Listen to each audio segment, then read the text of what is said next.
Irashaimase. Hello and welcome to Fataris' Kitchen. I'm your host, Chef Fataris. It's time once again for Shoot 'em Up Saturday, and on the menu this week we have Blast Off. What kind of taste will it have? Let's get cooking and find out. From developer Namco, Blast Off released to arcades in 1989, though only in Japan. This title did not receive an international release. It's a classic vertical scrolling shoot 'em up, very much in the vein of titles like Xevious or the title that this is a direct sequel to, Basconian, which released 8 years prior. So if you like those classics, then you'll like Blast Off. It does have some really unique, interesting ideas as far as weapon systems and the overall stage layout, but I do feel that it gets a little bit lower as far as replayability just due to a really static scoring. So if you've played it a few times through, you'll probably be done with the title. Still, I do appreciate its inclusion as an arcade archive, as it gives those of us outside of Japan and all these years later the chance to experience this arcade classic.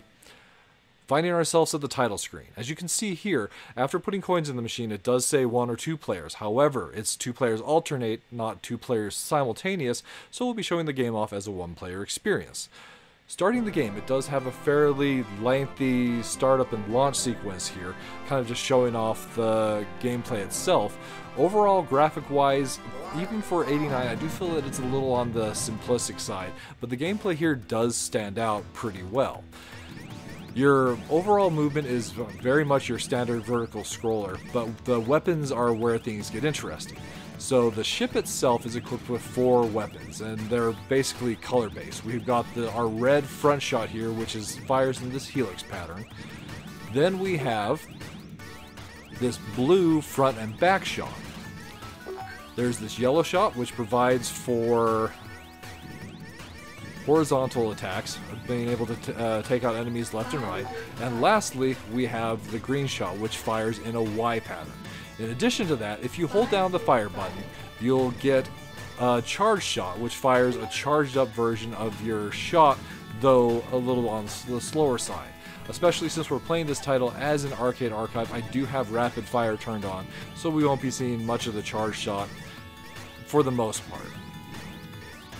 And those are your basic controls. So now let's talk a little bit more about what's going on system-wise. So as we can see here, we're approaching this base, and that's what I have to say as far as why I was saying the stage layout is interesting. So each of the 6 stages is broken down into a Part 1, a Part 2, and a Part 3. The Part 1 is basically your station approach. We're approaching the station, and then we'll go into the other stages here shortly. I really like the way that that's done. In addition to that, other systems that are unique to this title. So if you look down in the bottom right, you'll see that there's a condition bar. So that has to go and do with these spy ships that show up in the Phase 1. There are these yellow ships which you have to destroy before they leave the screen, otherwise you'll end up in a condition red situation and the enemies will basically be using an all-out attack on you, firing extra weapons your direction, really just doing everything they can to take you out. So now we're in a Phase 2 for a stage. The Phase 2 is basically the outer defenses of the station's assault. So we're assaulting the station trying to find an entry point. We destroy all the turrets and the hangar, and bam, we're inside the station itself. Now the Phase 3, the Area 3, is where things get interesting. It zooms the gameplay in for a much tighter angle, kind of giving you the idea that you're inside a station and things are relatively close quarters. One problem that does exist here is the enemies, or especially in this stage, is you've got this upper layer to the scrolling, which can sometimes obscure enemy shots and the enemies themselves, so you do have to be careful about that, but it does do a good job of highlighting that whole we're inside the station. So as far as the overall feel of it, I kind of feel like the developers must have been inspired by something like Star Wars, because some of the stations in particular look like the Death Star, and it's kind of like we're doing a trench run or a core run on that kind of a station. And we repeat this time and time again. So if you like that kind of idea, it's actually a lot of fun.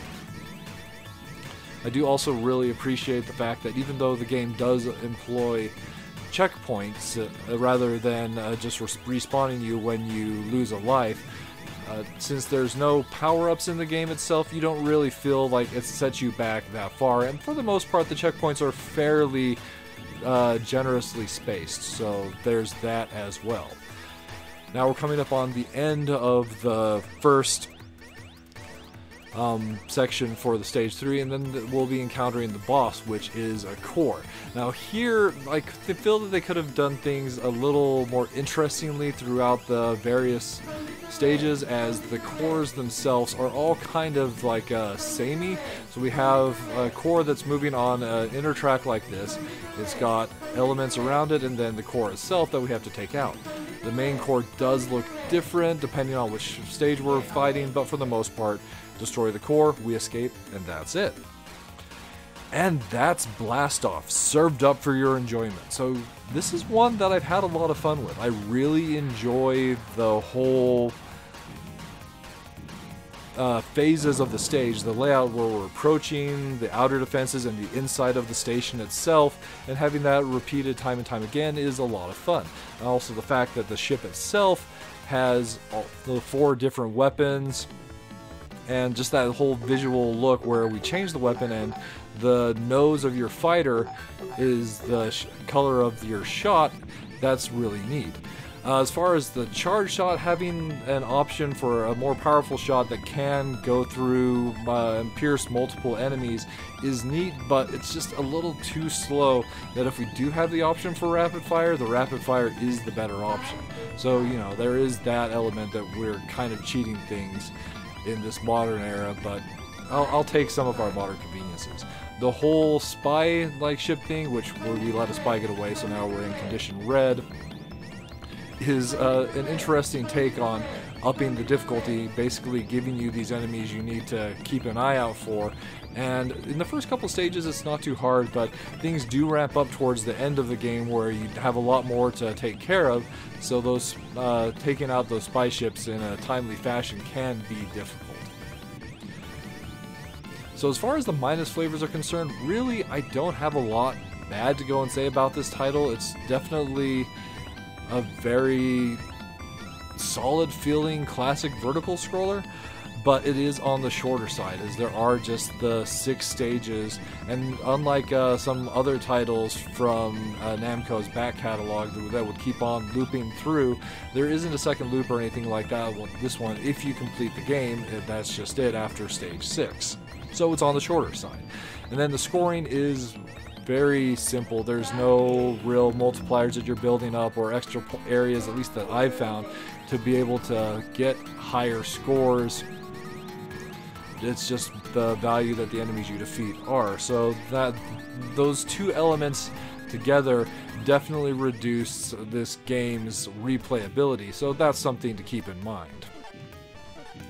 But on the plus flavor, I do really appreciate, even though we're usually just using the red shot that the fighter has, that we have all those different shots always available to us. So for this second stage here, for this section I do like to use variety, since we'll have enemies all over the place and some behind platforms. So that really helps give us just options for attacking the enemies. Then there's the stage layout itself, the station approach, the outer defenses, and the core assault. I just really like the way that that's laid out. Although it does kind of almost make it feel like we're the bully here, as you never see like our planet under assault or anything like that. We're just assaulting the enemies.